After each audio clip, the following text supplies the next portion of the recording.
Greetings nation, and welcome to the show where we help you to play miniatures wargaming on a budget. It is I, Commander Cheapskate, and we are back on another edition of Necro-Mondays, where we showcase weekly Necromunda Battle Reports every single Monday with our series Anarchy Road. Anarchy Road is a continuation of our narrative Necromunda campaign that is based in the Ash Wastes. It's also a vehicles-based campaign, and this is Battle Report number 75. It is a double cross scenario that is fought between my two friends, Scream of the Emo as well as Dark Lord Mac. Scream of the Emo is bringing in the red faction of the Genestealer Cult, while Dark Lord Mac is bringing the Rhodes crew of the Pit Slaves. So these two gangs will be throwing it down in a double cross scenario where both of them will be fighting over a loot casket in the middle of the wasteland. We're going to play some background music real quick as the music is playing. If you want to see pictures of both the gangs as well as the rosters, we'll be showing those as the music is playing, and you can pause and take a look at your own leisure. So that being said, let's get this battle report on a roll.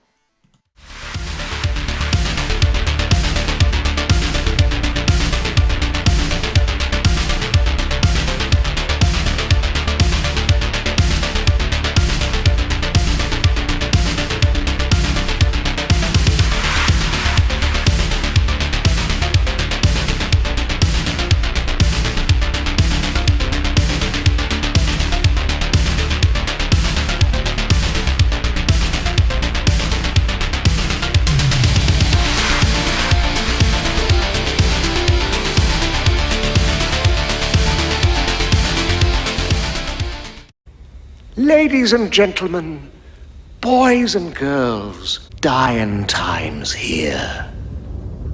So the scenario roll for this one is called Double Cross. So for the scenario on this one, what ends up happening is that you actually number your gangs off, and you basically randomly select which members of your fighters will be deployed on the battlefield.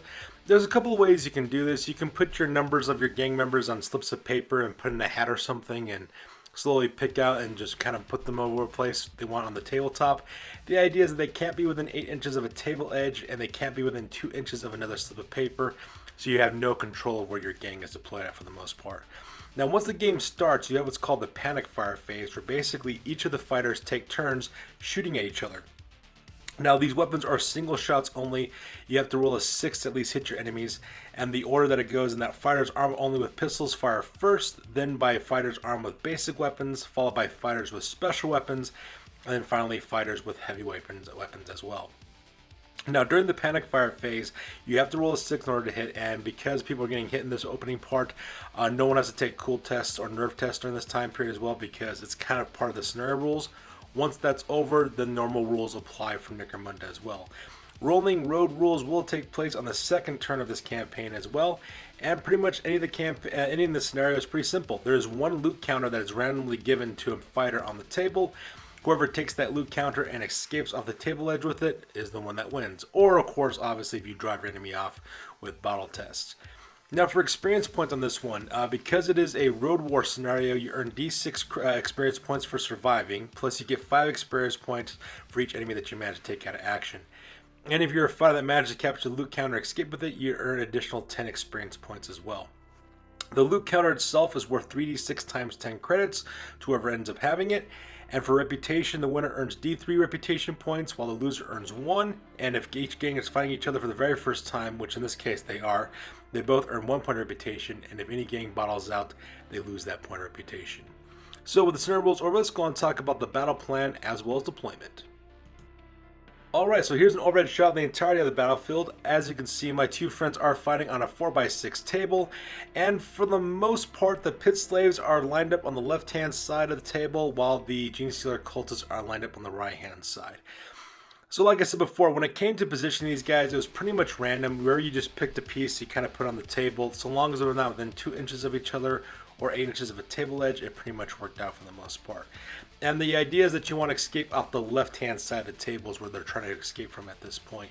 And as you can see, the Genestealers are actually in possession of the loot counter that they're trying to fight over.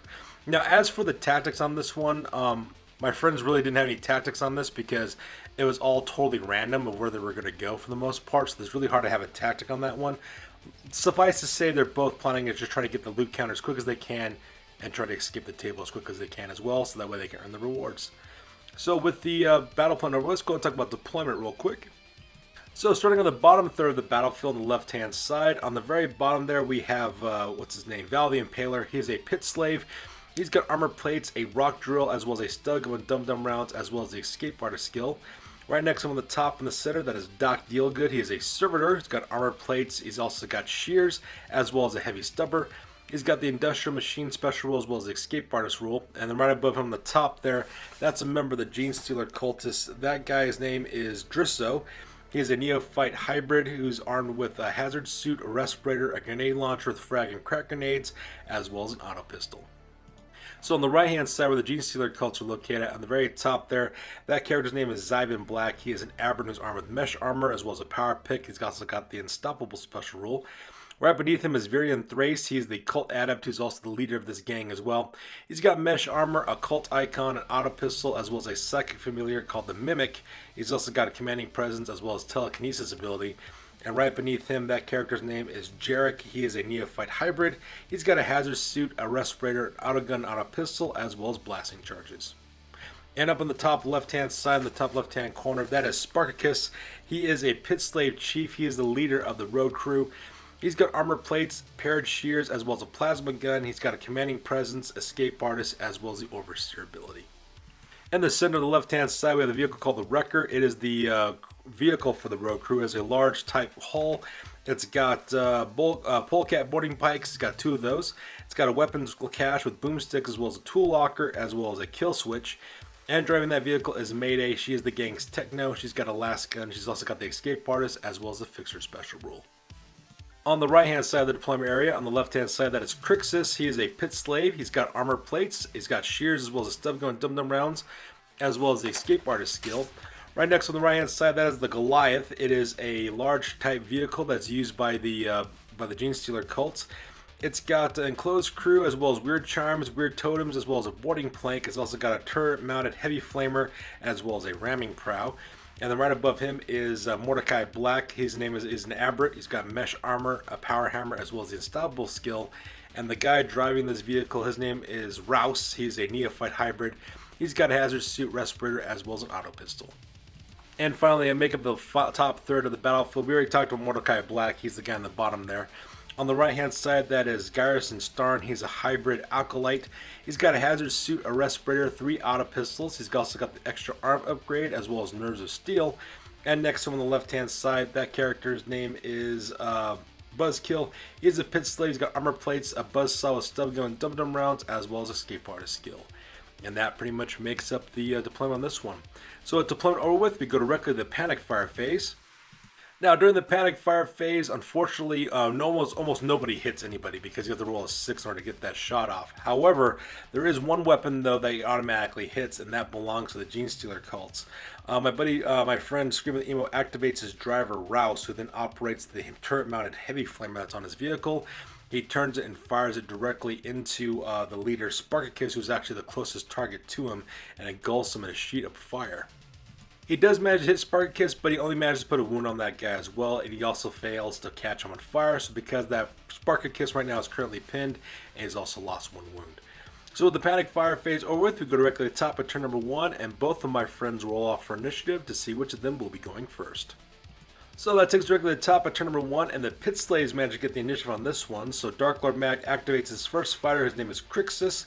Crixus does a double action in order to board the Goliath and actually engage in close combat with Rouse, so the 2 of them start throwing it down. Unfortunate for Screamo the Emo, though, he stood no chance whatsoever against Crixus. And the reason why is because Crixus is a pit slave, and pit slaves have really high strength and toughness, and they have really devastating close combat attacks with their pit slave weaponry. In this case, he's using a pair of he's got a shears on one of his arms. What is the melee attack? It gives him +4 to his strength, -4 AP, 3 damage. So because of that, that thing is absolutely unstoppable. Combine the fact that Crixus is carrying 2 weapons, and he charged, that means he gets 3 attacks with those weapons, and needless to say, he put poor Rouse out of action. So just like that, first blood goes directly to the pit slaves. And at the same time, the Goliath rock truck doesn't have a kill switch on it, so on the next turn, if they don't stop Crixus, he could actually hijack this vehicle and steal it from the red faction. So with that, my friend Screaming the Emo then goes next. He does a group activation using Garrison Starn, as well as Mordecai Black. Garrison Start opens up with all 3 of his auto pistols directly into Val the Impaler. Unfortunate for him, though, he does manage to hit and wound him. Managed to hit him, but he fails to wound him all 3 times. So because of that, Val the Impaler is just currently pinned. Meanwhile, the Garrison Star does that group activation Mordecai Black. Mordecai Black's armed with a power hammer. He decides to go directly into the vehicle and start engaging Crixus in close combat. In the end, however, when it was all said and done, the only thing that ended up happening is that he managed to put 2 flesh wounds directly on Crixus. So Crixus currently is now toughness 3 because he lost 2 points of toughness from those flesh wounds. He's still very capable of fighting. He still has those very dangerous pair of slashing shears on his wrists. So, it could still cause all kinds of problems for the Scream of the Emo. Now, this next photo is actually a photo of several activations that took place in the bottom third of the battlefield. So we're going to talk about that real quick. So first of all, what ended up happening is that Spartacus, a pick slave, he actually spends a simple action to get back on his feet again, and he opens up with his plasma gun directly into Zybin Black, the aberrant arm of the power pick. Managed to put that guy out of action as well. After that, it goes to my friend Scream of the Emo, who activates Virian Thrace, his cult adept. There's also a group activation with the other fighters are near him as well, which are Drizzo and Jarek. He uses his telekinesis ability on Spartacus, managed to pin him in the back of the vehicle, so he is currently pinned. The other 2 members try to open up with their weapons, but unfortunately for them, though, they pretty much failed for the most part. What ended up happening? The only one that was actually successful was Jarek. Jarek opens with his auto gun directly into Buzzkill, managed to hit him 3 times and wound him twice, put a serious injury on him for one of his injury rolls. So because of that, he goes crashing face down. He is currently bleeding out at the same time. Doc Dealgood then goes next. He opens with his heavy stubber, but unfortunately, though, he rolled 1s to hit, so because he wasn't able to hit anybody, and that pretty much makes it the activation here in the bottom of the screen. However, for the very last action for the action phase, my friend Darklord Matt activates Mayday, his Techno, who then takes a boomstick and launches it directly into Virian Thrace. Managed to hit and wound him, but unfortunately was only able to put a flesh wound on that character. So he's currently pinned. He's a little bit tougher, a little bit easier to wound now because he's only toughness 2, but he can still fight, he can still shoot, he is still very much a threat. So with that, that pretty much makes up the action phase for turn number 1. So during the end phase of turn number 1, Darklord Matt rolls an injury die for Buzzkill to see exactly how he recovers, rolls up a serious injury on him, so because of that, he is still laying on the ground and he is still currently bleeding. So here's already a shot of the entire battle at the end of turn number 1. As you can see, a lot of guys are being hit, seriously injured, as well as being pinned right now because the opening salvos of combat. Luckily, both my friends passed their battle test with no problems whatsoever. So that takes us directly to the top of turn number 2. My 2 friends roll off for initiative to see which of them will be going next. So we go directly to the top of turn number 2, and the Genestealer Cults managed to get the initiative on this one. So my friend Scream of the Emo then activates Mordecai Black for the very first activation. And of course, he continues his close combat attacks against Crixus. Unfortunately for my friend Darklord Mac, Crixus does actually get smashed in the head a couple of times with that power hammer and goes directly out of action as well. Which is a good thing for my friend Scream of the Emo, because now that his vehicle, the Goliath Rock Crusher, is now completely safe from being hijacked at this point. So, not to be outdone, Darklord Mac then activates Doc Dealgood, who charges directly into Jarek and engaging that guy in close combat. So, since shooting didn't work, he's hoping that close combat will. And needless to say, it absolutely did. Doc Dealgood is a servitor, he is a pit slave, so he does have a pair of shears on his arm, just like Crixus did before him. So, it's a high strength, high damage attack, and actually just absolutely destroys Jarek. Puts that guy out of action, at the same time managing to capture the loot counter for himself as well. So with that, we go back to Scream of the Emo. Sensing that this is going to become a foot chase here pretty quick, Scream of the Emo then activates Garrison Starn. Garrison Starn actually does a simple action in order to move down to the Goliath Rock Truck, and another basic action in order to board the vehicle, so that way they can both start driving it and moving on the battlefield with wheels. And my friend Darklord Mac does exactly the same thing with his gang leader Spartacus. He takes a simple action to get back on his feet again, and another basic action in order to climb back onto the wrecker. Scream of the Emo then activates Virian Thrace, his cult adept, who spends a simple action to get back on his feet again, and does another simple action in order to move up to the Goliath Rock Crusher, so that way he can board it on his next turn. And Darklord Mac attempts exactly the same thing with Val the Impaler, who spends a simple action to get back on his feet again, and another simple action in order to move closer towards the wrecker, so that way he can escape if he needs to. And for the very last activation for the action phase, my friend Scream of the Emo then activates Drizzo, his Neophyte Hyper Armored Grenade Launcher. He spends a simple action to get back on his feet again because it's escape pinning, and he does another simple action to move closer to the Goliath Rock Crusher, so that way he can escape as well. So with the action phase over with, we go directly to the end phase. And during the end phase, Dark Lord Mac rolls another injury die once again to recovery for Buzzkill. Buzzkill rolls a flesh wound, so he flips over, and he's also 1 toughness less now than he originally was. But he's only toughness 3. He can still fight, still shoot, still a considerable threat. And that pretty much ends turn number 2 for this one. So here's already a shot of the end of the battlefield, the end of turn number 2. As you can see, both gangs are starting to mount their vehicles because now Doc Dealgood has the loot counter. So because that Dark Lord Mac is going to try to move as quickly as he can to the left-hand side of the battlefield and try to escape with his ill-gotten goods. At the same time, the Red Faction are trying to board their vehicle, the Goliath Rock Crusher, so that way they can give chase and hopefully stop them with escaping with the money. So that being said, we go directly to the top of turn number 3, and once again, my 2 friends roll off for a priority to see which of them will be going first. So that takes directly to the top of turn number 3 for the Pit Slaves. My friend Dark Lord Mac goes first, and for his very first activation, he activates Doc Dealgood.